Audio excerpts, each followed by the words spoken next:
fagaare waxaa taabageliyey IPS Bank u taagan dhiirigelintaada.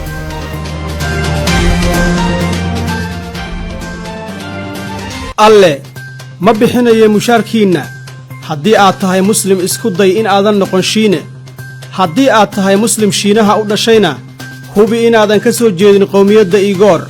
haddaba wax ka baro xaalka ay ku nool yihiin muslimiinta deggan dhulka fog islaamku waxa uu gaaray galbeedka shiinaha dabayaaqada qarnigii 17aad ee miilaadiga isaga oo u maray ergooyinka diinta iyo furashadii ciidanka taasina waxa ay sababtay aas-aaska xarun cusub oo islaamku ku yeeshay gobolka loo yaqaano turkistaanta bari gobolkani waxa uu noqday qayb ka mid ah caalamka islaamka ilaa shiinuhu ku duulay sanadkii 1759 iyo mar kale sanadkii 1876 muslimiinta turkistaanka bari si ay u gaaraan madax bannaanidooda waxa ay galeen dhowr kacdoon oo hubaysan kacdoonnadaas qaarkood waa guul daraystay qaar kalena waxa ay ku guulaysteen dhismaha dawlad madax bannaan intii ay socdeen labadii kacdoon ee 1933 ilaa 1944 ha yeeshee markii ay dhalatay jamhuuriyadda dadka ee shiinuhu sanadkii 1949 turkistaanta bari waxa ay noqotay qayb ka mid ah ciidda shiinaha waxaana loo bixiyey si kama dambays ah magaca Xinjiang tirada dadka shiinuhu waxa ay gaartay 1 bilyan iyo 300 oo milyan oo qof dadkaas boqolkiiba 92 waxa uu ka soo jeedaa isirka Han tirada muslimiinta oo qiyaasta gaaraysa 23 milyan oo qof sida ay muujiyeen tirakoobyada rasmiga ah waxa ay ka soo kala jeedaan 10 isir oo ay ku jiraan laba qaybood oo aad u ballaaran isirka Hooy oo si wanaagsan ugu hadla afka shiinaha kuwaasi wax dhibaato ah kuma qabaan shiinaha waxa ayna gacansaar siyaasadeed la leeyihiin xukuumadda shiinaha deegaan ahaanna waxa ay u kala qaybsan yihiin gobollada mana raadinayaan madax bannaani iigoor oo ah ama ka dhigan dhibaatada iyo madax wareerka joogtada ah ee shiinaha sida uu u arka shiinuhu waxa uu ku hadlaa af turki ah waxa uuna raadinayaa madax bannaani kadib dhalashadii jamhuuriyadda hantiwadaagga ee shiinaha sanadkii 1949 suuqgeynta iyo buunbuuninta aragtida diinla'aanta ayaa noqotay siyaasadda guud ee dawladda ee ku wajahan diimaha shiinuhu waxa uu aragtidaas u raacay ama u maray dhowr siyaasadood oo uu kula dhaqmo muslimiinta marxaladdii madax salaaxa iyo raaligelintu waxa ay ahayd intii u dhaxaysay labadii sano ee 1949 ilaa 1958 kadibna waxaa xigay marxaladdii u rogidda haybta islaamka hayb hanti wadaag iyada oo loo maray hirarkii rabshadaha watay ee ugu horreeyey intii u dhaxaysay 1958 ilaa 1966 ha yeeshee siyaasaddaasi guud ahaan ma guulaysan kadibna dawladdu waxa ay bilowday inay laasho dhammaan astaamaha diinta sidaas awgeed waxa ay mamnuucday xajka waxa ayna xirtay macaahiddii waxbarashada ee muslimiinta ha yeeshee marxaladdii ugu halista badnayd waxa ay timid markii uu bilowday kacdoonkii hiddaha iyo dhaqanku intii u dhaxaysay sannadihii 1966 ilaa 1976 xilligaas waxaa si xun loo garaacay culimmada diinta waxaa la gubay tira aad u ballaaran oo ah kitaabka qur-aanka waxaana la burburiyey islamarkaana irdaha loo laabay masaajidda waxaa la sheegaa in magaalada caasimadda ah ee Bakiin aan lagu reebin masaajid marka laga reebo mid keli ah oo ay ku dukadaan diblomaasiyiintu gobolka Xinjiang ama Turkistaanta bari waxaa ka dhacay burburinta iyo xiridda 97.5% dhammaan masaajidda taasina waxa ay sababtay in tirada masaajiddu hoos uga dhacdo halkii ay ka ahayd 20,000 oo masjid iyada oo gaartay wax ka hooseeya 500 oo masjid dhammaadka 70meeyadii oo ku beegnayd dhalashadii kacdoonka islaamiga ah ee Iiraan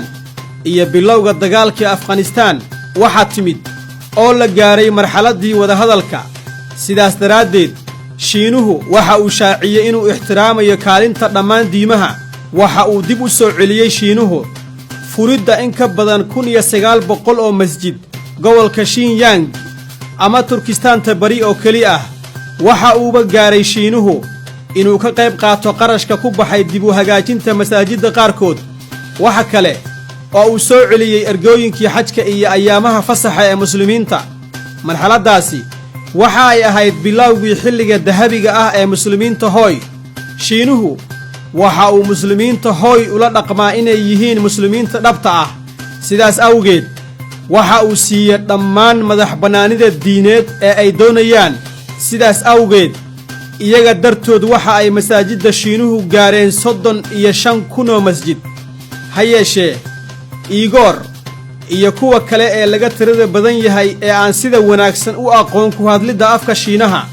oo intooda badan ku nool gobolka Xinjiang ama Turkistaanta bari shiinuhu waxa uu ku soo rogay ilaalo adag waxa uu u diiday xaqa ugu hooseeya ee ay leeyihiin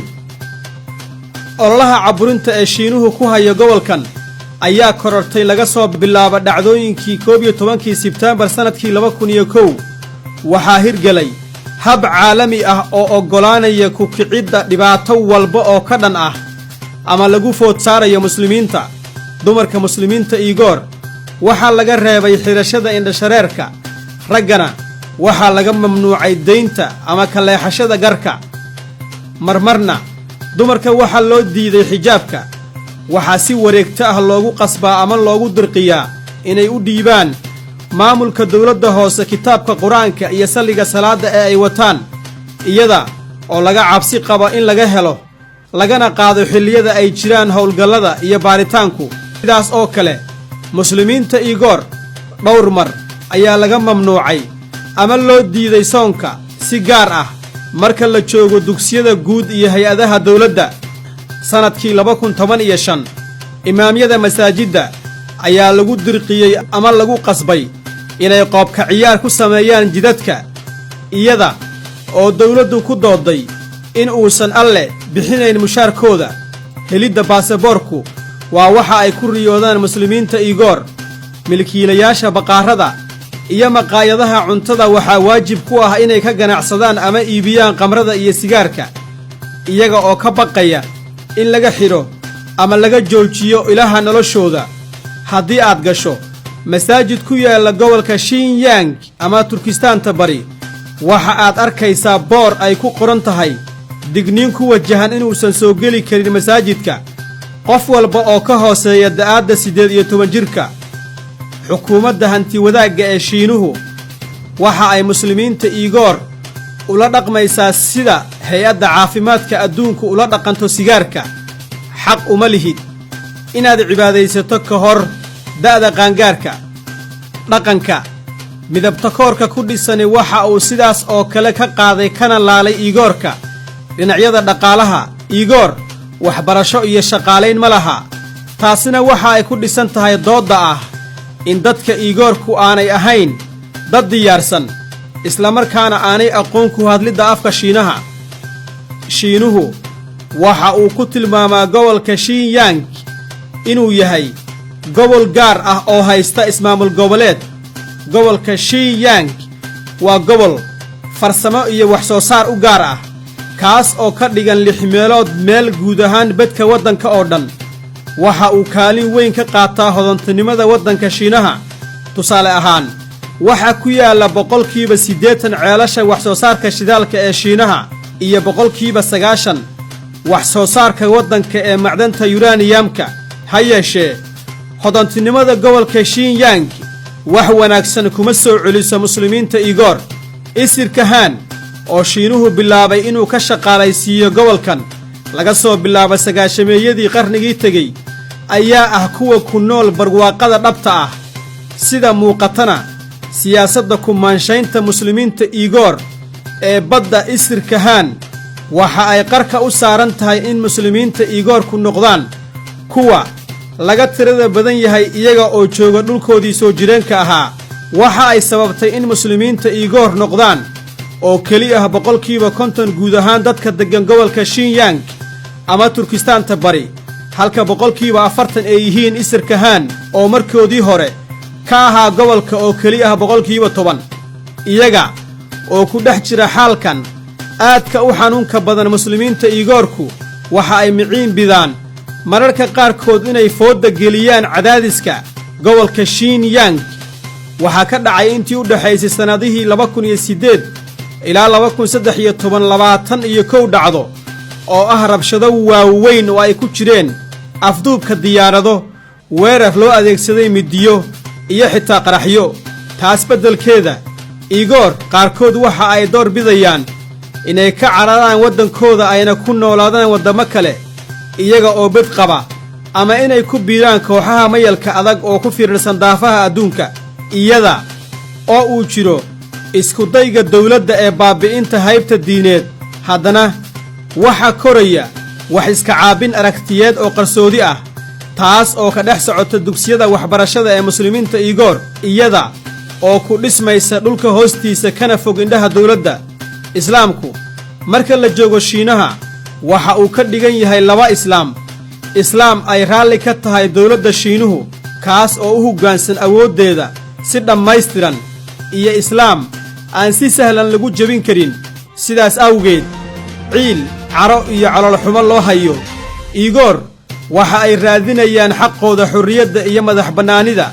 iyo inay u noolaadaan sida ay rabaan ha yeeshee waxa haydaaro iyo dagaal xun ku haya barwaaqada ku jirta gobolkooda Xinjiang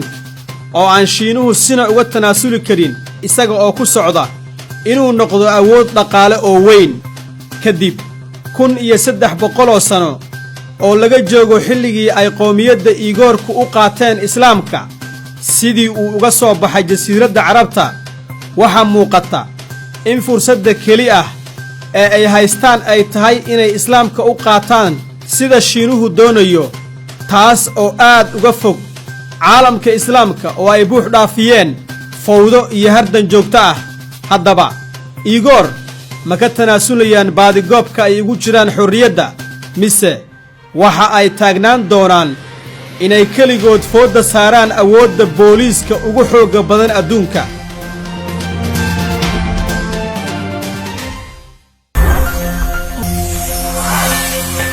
mustaqbal warbaahin wax dhis